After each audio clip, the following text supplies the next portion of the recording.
Have with us this afternoon for a press conference virtually Indigenous Services Minister Patty Hajdu, Chief Medical Officer of Public Health Dr. Tom Wong, and Patrick Boucher, Senior Assistant Deputy Minister for the Health Branch of ISC.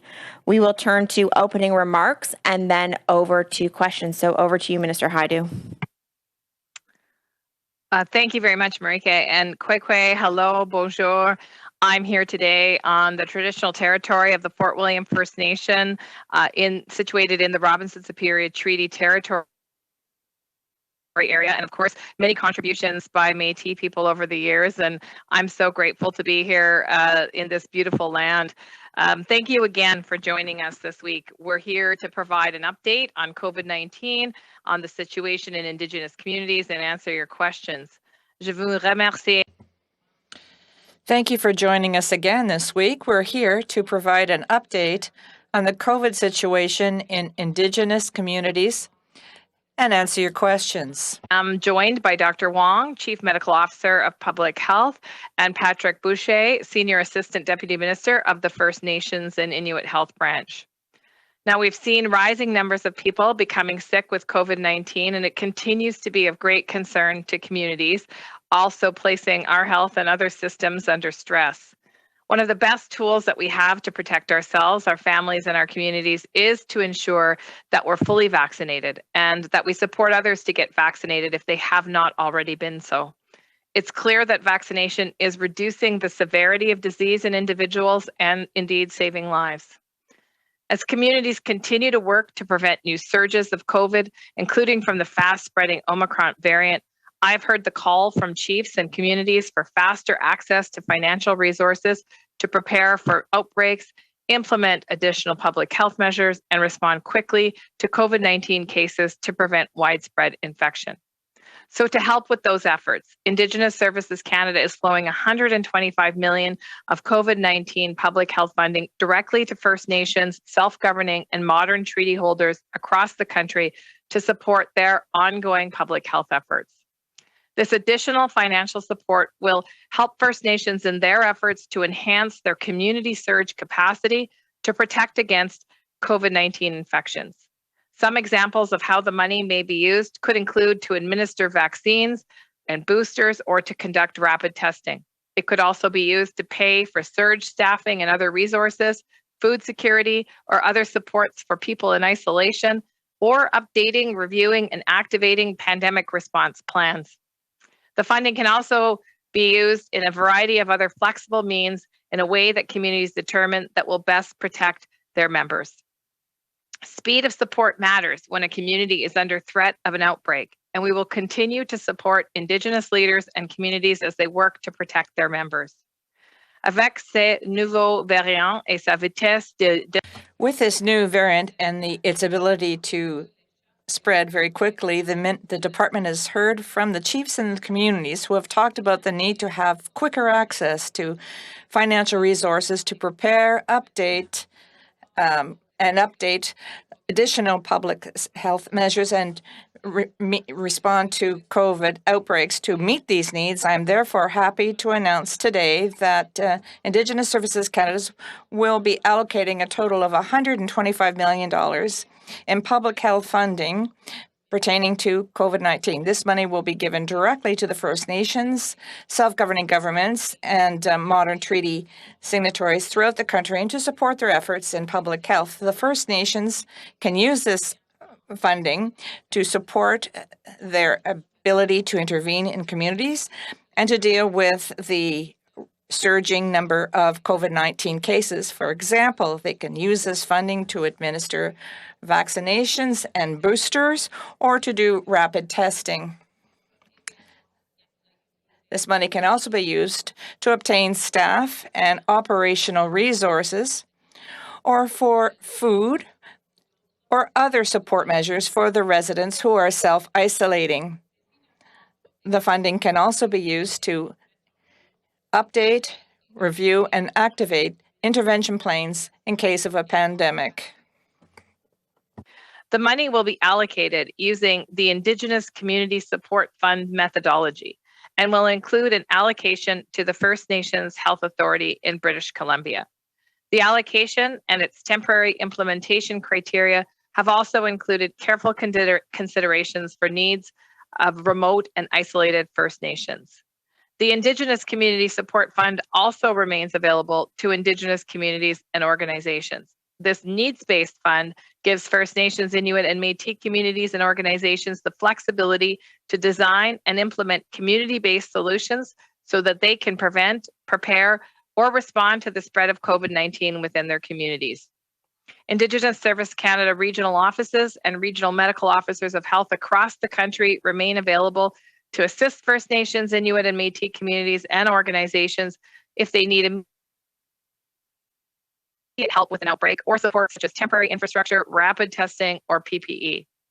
Working together, we can protect people from severe outcomes and reduce the risk posed by widespread infections.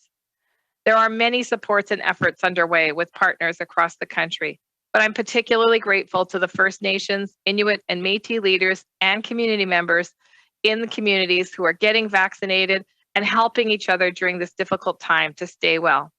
It continues to be a very challenging time.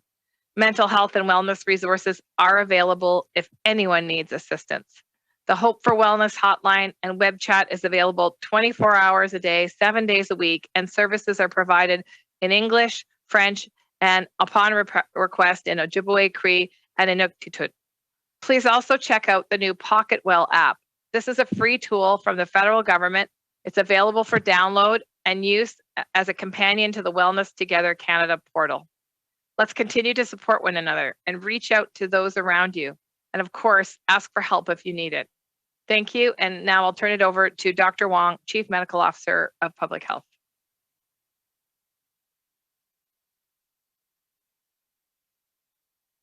Dr. Wong, you're on mute.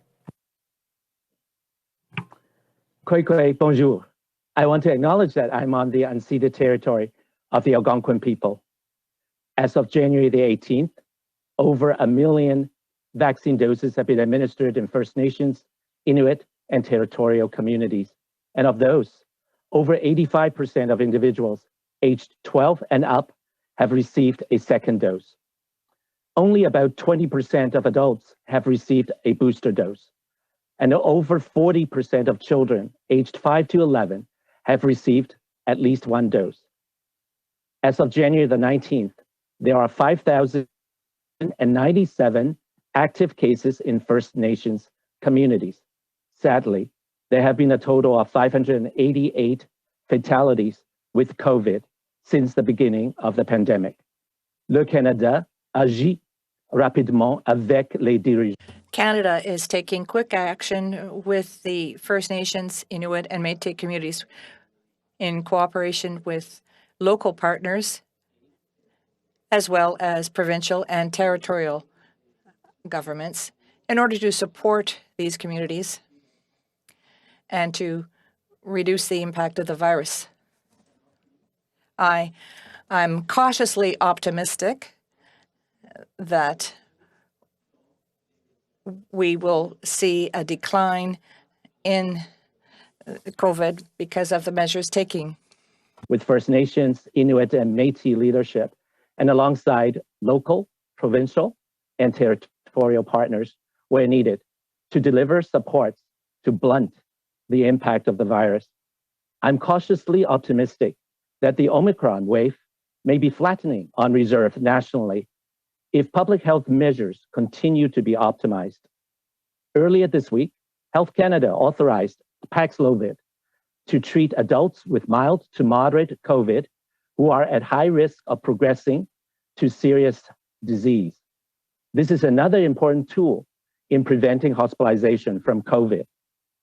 Being optimally vaccinated, including receiving a booster dose when eligible, in addition to all other public health measures, is needed to reduce hospitalization and other severe health outcomes from Omicron and saves lives.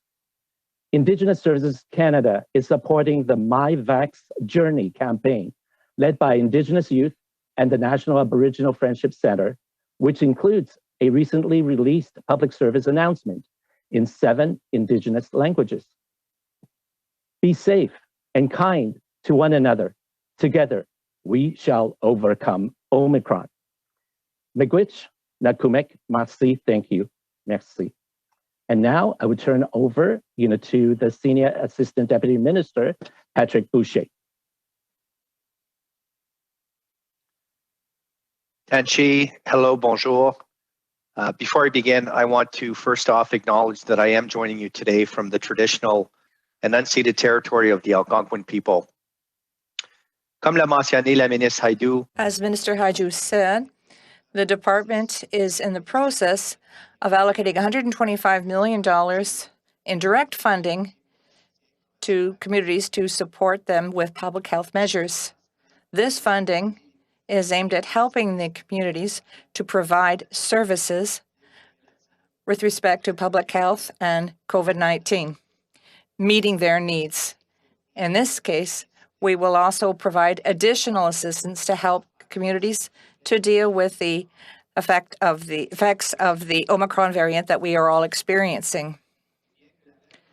The Omicron wave is quite a challenge, and we will continue along with our partners to mobilize supports and resources, working in partnership to help Indigenous communities. But as the Minister and Mr. Wong said, one of the most effective ways of preventing serious infection remains vaccination. have said one of the most effective ways to prevent severe infections continues to be vaccination. This is nothing new, but is crucial, and we want to continue to get the message out to anyone who is hesitating to please consider getting vaccinated to protect yourself, to protect your family, and to protect your community. I also just want to briefly touch on schools. In the last week or so, in many provinces, children have been heading back to school in person after a period of online learning. And as a parent myself, I know that many parents are concerned with the safety of their kids as they go back to school. Donc, nous continuons à tendre la main et à travailler avec les... So we are continuing to reach out and working with the leaders in communities to ensure that they have what they need in order to keep the schools running and to ensure that the children are in a safe environment. We are talking here about PPE, improved and cleaning products. That remains our priority. I just want to echo what the minister said and touch on mental wellness. One of the toughest parts of this pandemic for everyone is how long it's dragged on. And this has taken a huge toll on mental health. These are not easy times for many, and we ask that you reach out if you need someone to talk to family, to friends, or to utilize some of the resources that are available to you. For Indigenous individuals, if you need to talk to someone and you feel more comfortable doing it anonymously, as the minister mentioned, there's the Hope for Wellness helpline. You can reach out to them 24 hours a day, 7 days a week at 1-855-242-3310. Or if you'd rather access online supports, you could access www.hopeforwellness.ca. For youth and young adults, there's the Kids Help Phone, and their number is 1-800-668-6868. Again, both of those services available 7 days a week, 24 hours a day. And please remember that it's a sign of strength to acknowledge you need help, because everyone needs help sometimes, especially in stressful times like these. And of course, there are also other mental health measures and supports in communities, such as community-led harm prevention projects and cultural safe wellness teams that are there to support you and to provide community mental wellness needs. There is no doubt that during this surge, some communities have really been suffering. And we want to assure you that our regional offices across the country will continue to be there to support you and to support community efforts and community leadership, which has been tremendous throughout this pandemic. This surge has been difficult and the pandemic has been long, but we must not be complacent, and I'm convinced that together we will get through this. Thank you for your time. Okay, as there are no questions in the room, we will move to the phone line. Operator, over to you. Thank you. Merci. Please press star 1 at this time if you have a question. S'il vous plaît, appuyez sur étoile 1 maintenant pour poser une question. The first question is from, la première question est de Tom Korski, Blacklock's reporter. Please go ahead, à vous la parole. Thank you. Dr. Wong, you have the worst death rate and the worst infection rate of anybody. The federal prison system is better than your operation. Why is it so high? Thank you very much, for your question. Indeed, when we actually look at the health disparities, when we look at, the colonization, the trauma, the Indian residential schools, and all the social determinants of health, overcrowded condition, et cetera, all of that contributes, to, the reason why Indigenous communities, Indigenous peoples, are most disadvantaged, and they are most susceptible, to, the severe side effects of Omicron and other variants of COVID-19. Forgive me, Dr. Wong, just as a follow-up.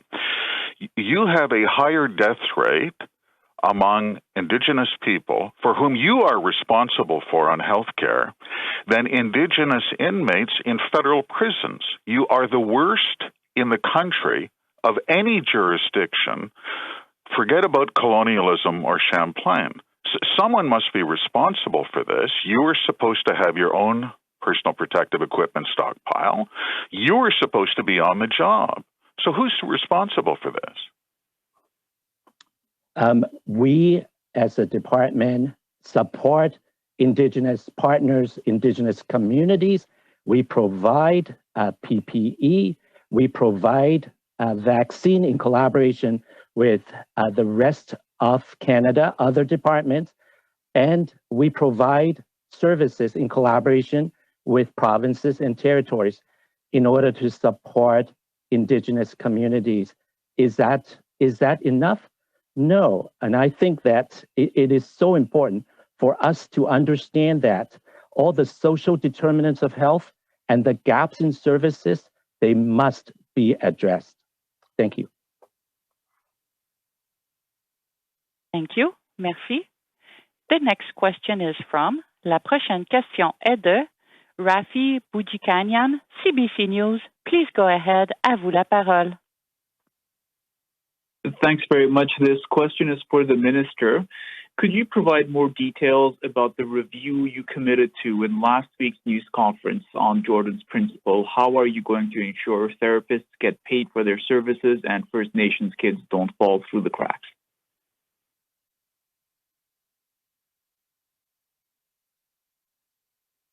Thank you very much for the question, Rafi. And yes, that's exactly what I've asked the department to do, is to examine the delay in compensation for service providers for First Nations children through Jordan's Principle. And in fact, we'll be setting service standards once I understand what has happened with the delay in these payments.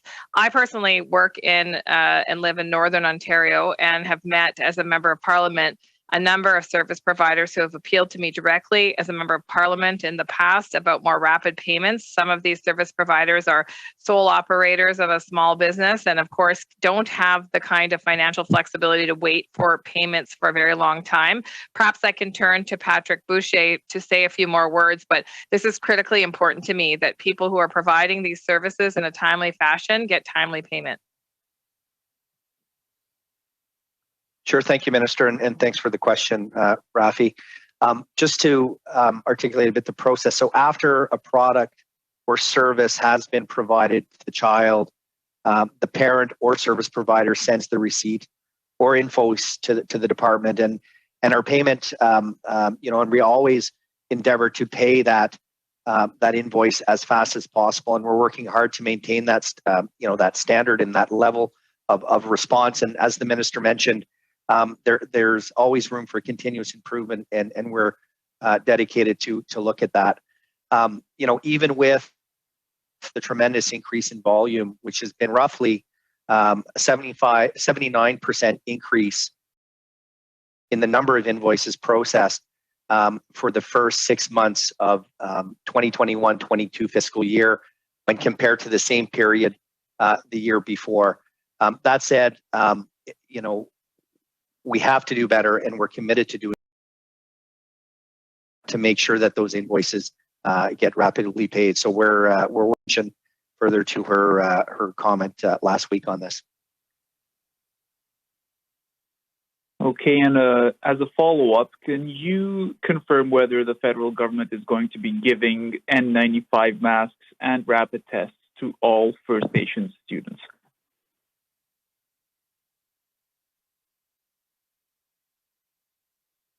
Maybe I can start in a broad overview and then turn to Patrick again to speak a little bit about the work we're doing with communities.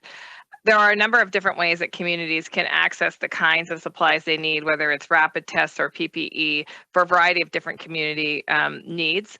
However, we want to make sure that no one falls through the gaps, and in particular that students are able to return to classrooms safely and that teachers are able to practice that safely in those classrooms.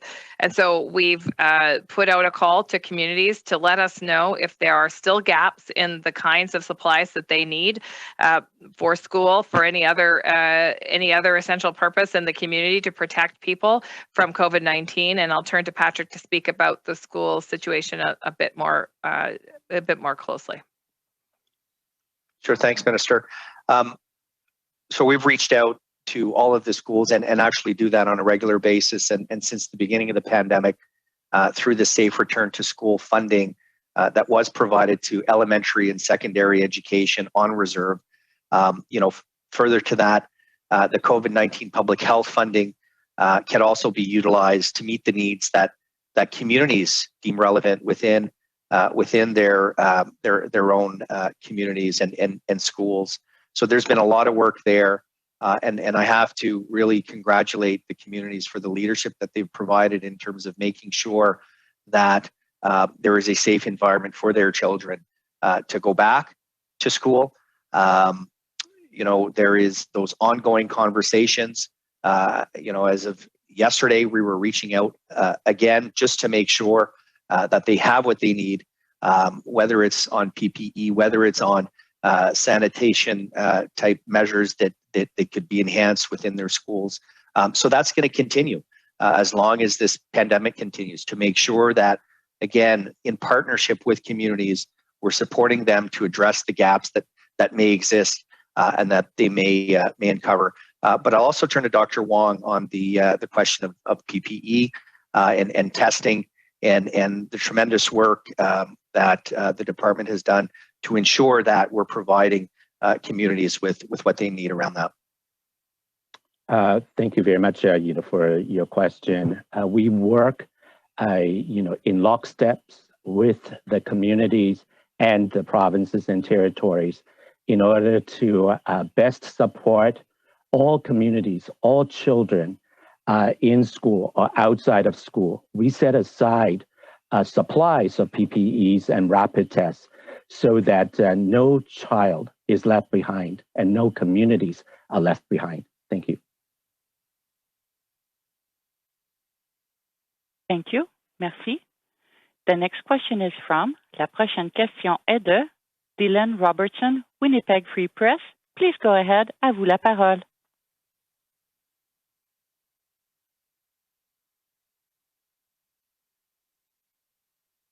I'm sorry, we are unable to hear you.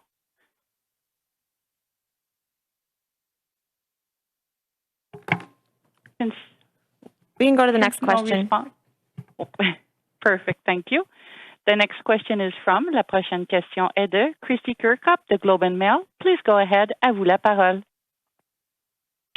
Hi, thanks for this. My question is for Dr. Wong. I'm wondering, you mentioned that you're cautiously optimistic that there's evidence that the Omicron wave that we've been seeing is flattening on reserve nationally. And I'm just wondering if you could please expand on why there is reason to be cautiously optimistic at this point? Thank you very much, for the question. Yes, indeed. Over the this week, we've been seeing signs of number of active cases plateauing. And as I actually, mentioned before, right now, as of yesterday, there's a total of just over 5,000 active cases being reported on reserve. Now, that's an underestimation, as we can only understand, because there are individuals, who may be taking the home test, and those results are not captured. However, day after day over the past week, we are seeing, the number of cases flattening, at around, 5,000, to 6,000 range. And we are not seeing, an increase on the number of new cases at this moment. So as a result of all of the public health measures, decisive actions by the communities, with more and more people, including children, getting their vaccines and following public health measures. So at this moment, it's a little bit premature, to say, whether the curve will take another upswing. But based on the information for the past week, we are cautiously optimistic that we may be seeing a flattening of the curve. Thank you. And just as a follow-up, if I may, I'm wondering if you could perhaps speak to how the threat of this particular wave, and of course we know that Omicron has proved to be much more transmissible than previous waves of the pandemic, how this wave stacks up, if you will, to previous threats that we've seen in the pandemic, specifically for First Nations. Yeah, indeed. This particular strain, Omicron, indeed spreads very fast. And we see them once it gets, into a community, it can quickly, cause a large outbreak. However, one of the things that, we are seeing, though, is for communities with a high level of immunization with 2 doses or 3 doses, we are seeing that the second and also the third doses in the community able to bend, the rate of hospitalization and the rate of ICU admissions. So, with the second dose or the third dose, it's very effective in protecting, reducing the risk of hospitalization, reducing the risk of ICU admissions and fatalities. And this is something, that is so important. It's never too late, to get, the first dose, second dose, and the third dose, as soon as someone is eligible, because it really makes a difference. Vaccines save lives, in addition to, all of the other public health measures as well. Thank you.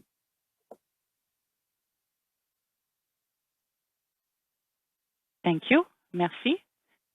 The next question is from, la prochaine question est de Fraser Needham, APTN National News. Please go ahead. À vous la parole. Afternoon. Hopefully you can hear me okay. The one question you mentioned, and this is for anybody that wants to answer, about mental health, sports, and issues. A couple of stories I've covered that's come up as a big issue, and access to mental health services. And sorry to go on, but one thing that's come up is because Omicron moves so quickly and people are in and out of isolation in small communities, this is creating what's coming story in Bearskin Lake, that they were telling me some divisions in the community between who's sick and who's not, and things like that. So I just wonder what this is an ongoing issue, but what extra with some of this money or what are some of the extra mental health supports that the government is looking for First Nations?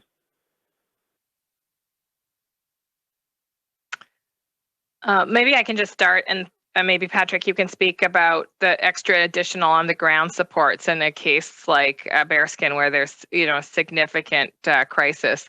The supports that I talked about, and I think that Patrick spoke about as well, are available for everyone, as you know, by phone, by web. Now we have a new app as well that supports Wellness Together, and I take your point that part of any infectious disease is stigma, and I've even seen it in my own life, speaking to people that have either contracted COVID-19 or recovering from COVID-19 or are feeling some sort of sense of personal shame, and I think people. I would like to tell everyone who's become sick with COVID-19 that you didn't do anything wrong. As much as there are things we can do to protect ourselves, this is a rapid moving virus and people will get sick. And I think compassion is, of a short supply right now, and we need to have compassion for one another.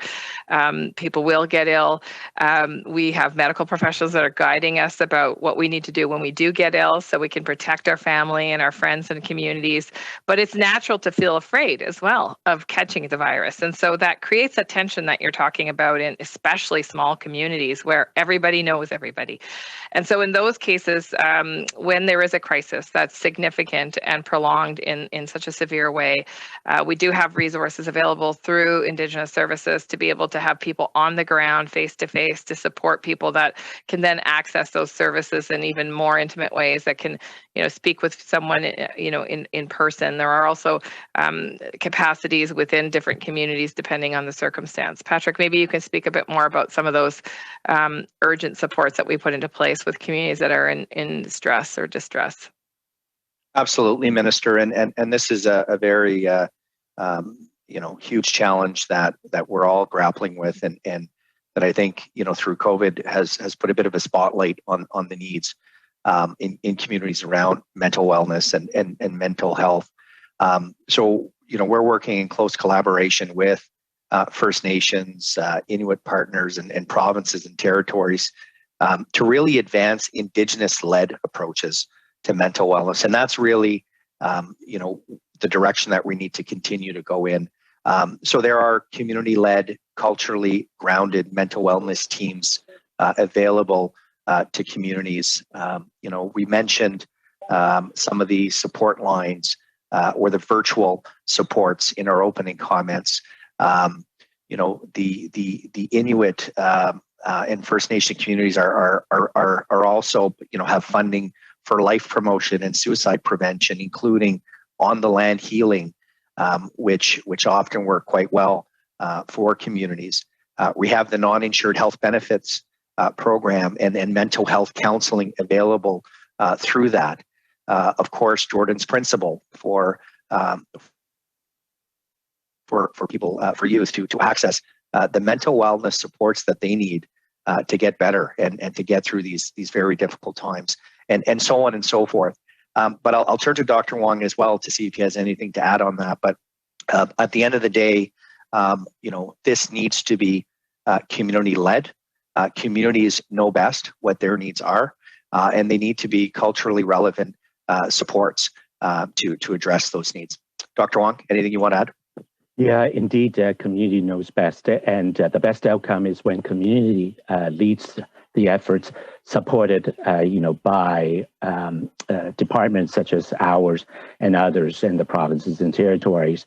And one of the additional comments I want to actually make is that youth for youth interventions, whether it's through ambassadors, through social media, etc., that's extremely powerful. Youth may not, be well connected, to psychiatrists, psychologists, or social worker. However, with the support of those professionals, and youth can touch another youth, it makes a huge difference. So, supporting our support of Indigenous-led youth organization like We Matter, the Youth Hope Fund, able to actually support youth at the darkest moment of their lives. So thank you. Grace, just briefly, we have about 20 minutes left. So if there is a French reporter on the line, can we go to them next? And I believe Dylan Robertson is back on the line, so if we could also bring him back into the queue, thank you. Perfect. So the next question is from La prochaine question est de Dylan Robertson, Winnipeg Free Press. Please go ahead. À vous la parole. Hi, thanks so much, Marika, and I'm sorry, everyone, that was my fault. I just wanted to ask a bit about the Paxlovid quota. I was wondering how much Indigenous Services is getting both of the total 1 million and also the 30,000 portion, and what is its method for prioritizing the use of this resource?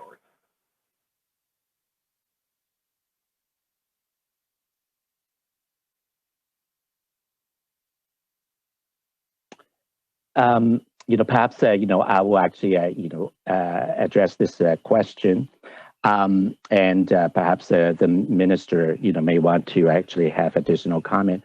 One of the things that recognizing that remote, isolated Indigenous communities with nursing stations, those communities are at particularly high risk, for getting complications from COVID, and because of poor access to tertiary care, and as a result of that, those communities are being prioritized, for accessing the initial limited supply, of the Paxlovid.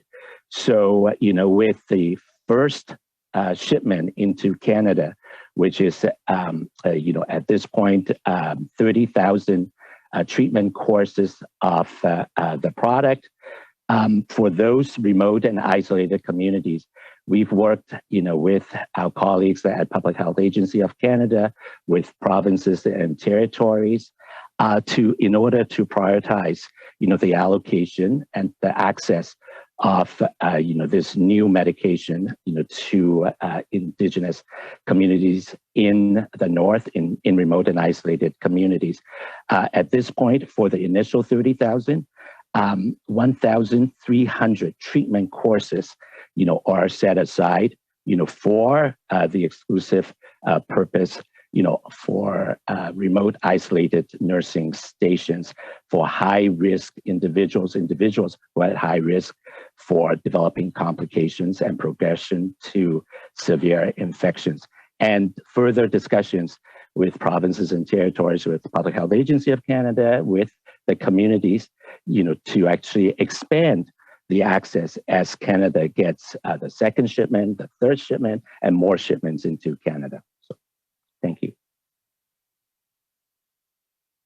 Thank you. And Minister, could you please walk me through the costing of this top-up to the Communities Fund, how you tabulate the amount to allocate for the current wave? Thanks, Dylan. I will turn to Patrick Boucher to talk about this current round of funding and how it's tabulated. Absolutely, Minister. And our teams are working on that as we speak to make sure that we could deploy and push that money out into communities as quickly as possible, to remove some of those barriers and to make sure that they have the funds and resources necessary to respond as quickly as possible. So in essence, the $125 million that the minister announced earlier will be going out to roughly over 400 communities or partners across the country.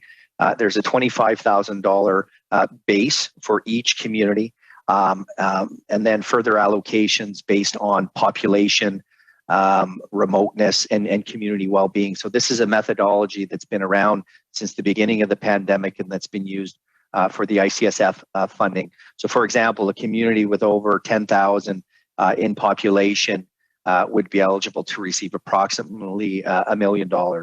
A community of less than 1,000 in population, approximately 125,000, and a community of less than 200, approximately 50,000. And I just want to emphasize that communities will continue to have access to further needs-based public health COVID-19 funding over and above this direct formula-based allocation, and communities are encouraged to continue to come forward and work with us if and when those needs arise.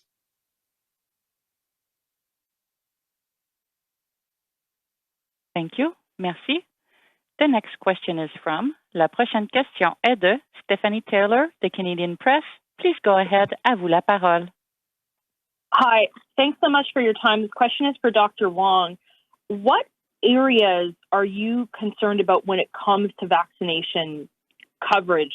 I'm not asking for the names of the specific First Nations, but are there specific regions where communities have lower vaccination uptakes than you would like? And specifically, where are those in the country right now?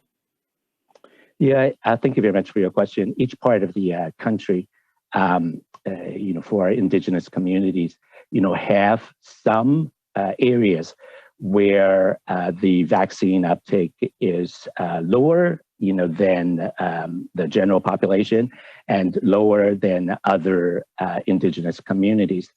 In particular, there are communities, where there's a mistrust, of the government, a mistrust of science, a mistrust of the vaccine, because historically, there's experimentation on Indigenous people without consent.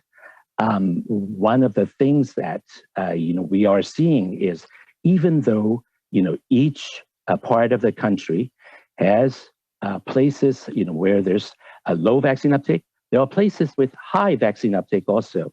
It is through our pulling together elders and Indigenous physicians, Indigenous nurses, Indigenous leaders and champions, and folks, from those areas where they have a high vaccine uptake, elders, putting together, a dialogue with those communities where there's skepticism, about the COVID virus, and also with, the vaccine. And it's through those dialogue, we're actually seeing that a number of those communities with low vaccine uptake, are actually turning around and embracing the vaccines. And we are seeing month by month, less and less communities, with low vaccine uptake. But as I mentioned, earlier, regarding, the booster dose vaccine, it's still, at a very low vaccine uptake rate for booster at this point, about 20%, of the communities, First Nations, Inuit and territorial communities together, in adults, that have had received a booster dose. When one deals with the Omicron, the booster dose, it's really important in order to try to prevent hospitalization, ICU admissions, and fatalities. So every opportunity, we can, we support Indigenous leadership to have those dialogues and sharing, their personal and community experience and success stories. Thank you. And to go off of that, Dr. Wong, have you made any recommendations to individual communities or different health authorities about caution on relaxing restrictions or allowing, more gatherings and public mixing to take place if the uptake for the booster dose is not what you would like it to be to safely do that in the Omicron wave? Yes, indeed. We have. Now is not the time, of relaxing other public health measures, because Omicron, is traveling so fast, infecting both Indigenous and non-Indigenous communities very fast. And one of the things that we've been working with all the communities is to making sure that, the message, is there. At this point, relaxing public health measures, will really end up inviting the virus to enter into communities and infecting more and more people and sending some members of the communities to the hospitals. We don't want that. There is light at the end of the tunnel, but not now. Now is the time to continue and redouble our efforts on public health measures, including increasing the vaccine uptake rate to protect the elders, to protect those in long-term care facilities, in elders' lodges to protect pregnant women, the very young, to protect the vulnerables in the community. Thank you. Merci. Once again, please press star 1 if you have a question. N'hésitez pas à appuyer sur étoile 1 pour toute question. The next question is from, la prochaine question est de Leonard Monkman, CBC Indigenous. Please go ahead, à vous la parole. This question is for Minister Hajdu. I talked to Chief Sheldon Kent from Black River First Nation. They declared a community outbreak yesterday. The chief told me that there aren't enough rapid tests in the community. Can you give me an update on what ISK is doing to provide rapid tests for Black River and other First Nations that are experiencing outbreaks? Thank you.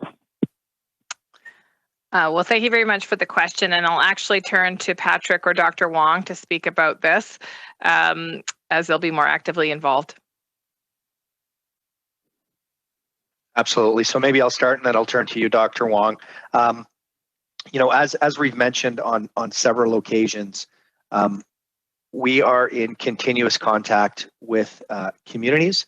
As needs arise, we mobilize along with partners, system partners, to ensure that the community is getting what it needs to combat the virus, whether it be testing, whether it be other supports. In this case, for testing, we will follow up with Black River. We have, on many occasions throughout the pandemic, mobilized surge capacity around testing into communities very quickly. We've established a very sophisticated network across the country to ensure that those very valuable tests are close to communities to be able to very